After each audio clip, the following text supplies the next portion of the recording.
नमस्कार मित्रांनो, आज दिवस पाहत होता. आज आपण बघणार आहोत डार्क टू लाईट शेड एका पेन्सिलचा यूज करून कशा प्रकारे काढली जाते. इथे आपण एका पेन्सिलला यूज करून डार्क टू लाईट शेड काढलेली आहे. तिकडे पेन्सिल पकडायची एक पद्धत आहे मित्रांनो.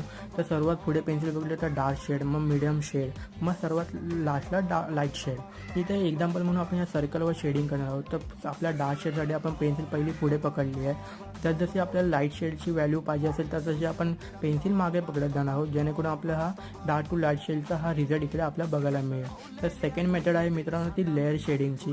तर लेअर शेडिंग करताना सर्वप्रथम आपण पेन्सिल मागे पकडतो 100%वर, जेणेकरून आपल्याला एक लाईट शेड मिळते. आणि जसजशी आपल्या डार्क शेडिंगची व्हॅल्यू ॲड करायची तसं पेन्सिल आपण पुढे पकडत जातो. मग आपण पहिले पकडले 100%, मग 75%वर, मग 50%वर, मग सर्वात डार्क शेडिंगसाठी आपण पकडले पेन्सिल 25%वर. आणि ह्याच मेथडचा यूज करून आपण एक पोर्ट्रेट बनवलं आहे. तर पोर्ट्रेट तुम्हाला कसं वाटलं हे तुम्ही मला कमेंट करून सांगा. आणि